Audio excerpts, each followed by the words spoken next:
বাহিনীকে আমাদের দলের তরফ থেকে নেতৃত্বরা ফুলের মালা দিয়ে তাকে স্বাগত জানাচ্ছে।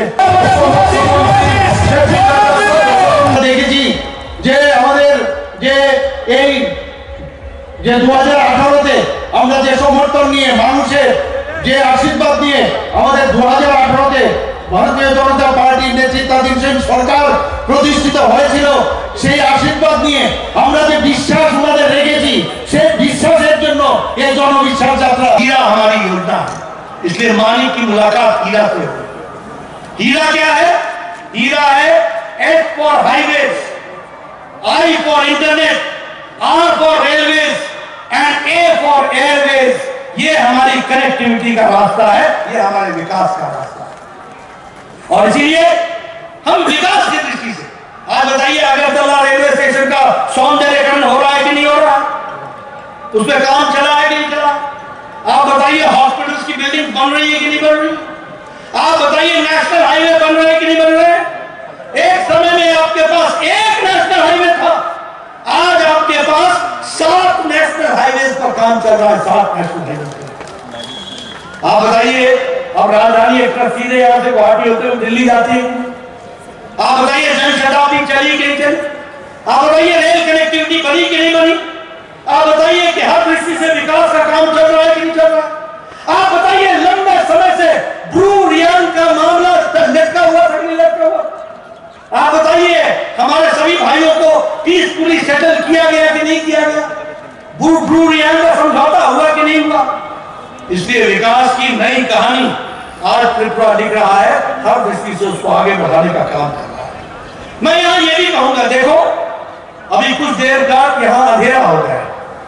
अगर अंधेरे को ध्यान में रखकर उजाले का महत्व नहीं समझोगे तो राजनीति में हमेशा नुकसान में रहोगे।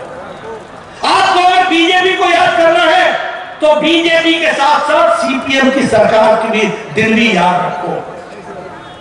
वो याद रखो, सीपीएम की सरकार मतलब बलात्कार, सीपीएम की सरकार मतलब बंद, सीपीएम की सरकार मतलब हड़ताल, सीपीएम की सरकार मतलब नारेबाजी, सीपीएम की सरकार यानी एम्प्लॉय के द्वारा एम्प्लॉय से लेवी लेना, सीपीएम की सरकार मतलब महीना चंदा इकट्ठा करना, सीपीएम की सरकार इसका मतलब राजनीतिक दृष्टि से लोगों को समाप्त करना, सीपीएम की सरकार इसका मतलब घर में घुसकर अपने विरोधियों की जीवन लीला समाप्त करना। ये होते हैं सीपीएम की सरकार। और बीजेपी की सरकार मतलब हाईवे, बीजेपी की सरकार मतलब इंटरनेट, बीजेपी की सरकार मतलब रेलवे, बीजेपी की सरकार मतलब एयरवे, बीजेपी की सरकार यानी हॉस्पिटल, बीजेपी की सरकार मतलब भ्रष्टाचार मुक्त और विकास युक्त सरकार। ये हमको समझना होगा। मित्रों, मैं आपसे ये बताना चाहता हूं, कम्युनिस्टों के दौरान लॉ एंड ऑर्डर की स्थिति दुर्दशा क्या? आप बताइए, आगजनी होती थी कि नहीं होती थी? सीपीएम के कार्यकर्ता आगजनी करते थे कि नहीं करते थे? करते थे कि नहीं करते थे? अपने विरोधियों की जान लेते थे कि नहीं लेते थे? मैं खुशी के साथ और दावे के साथ ये कह सकता हूं, जब से विप्लव देव और बाद में मानिक से साथ की सरकार आई है, एक भी पॉलिटिकल मर्डर त्रिपुरा की धरती पर नहीं हुआ है। ये मैं कह सकता हूं, एक भी पॉलिटिकल। आपको इलाज के लिए प्रदेश से बाहर जाना पड़ता था, आज आपका इलाज प्रदेश में है।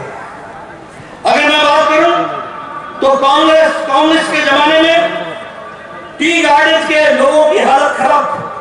आज टी गार्डन्स के दृष्टि से देखा जाए तो मानिक शाह की सरकार ने दुगनी उनकी चिंता की है और उनकी आमदनी को भी दुगना करने का काम किया। ये आपको याद रखना चाहिए। उसी तरीके से मैंने आपको पहले बताया कि एक नेशनल हाईवे से हम 7 नेशनल हाईवे तक पहुंच गए। आज वर्क कल्चर वापस आ गया है और वर्क कल्चर के माध्यम से हम काम कर रहे हैं। कम्युनिस्टों के दौरान रेगा, इसको जो मनरेगा होती थी, उस मनरेगा में भ्रष्टाचार ही भ्रष्टाचार था। सारे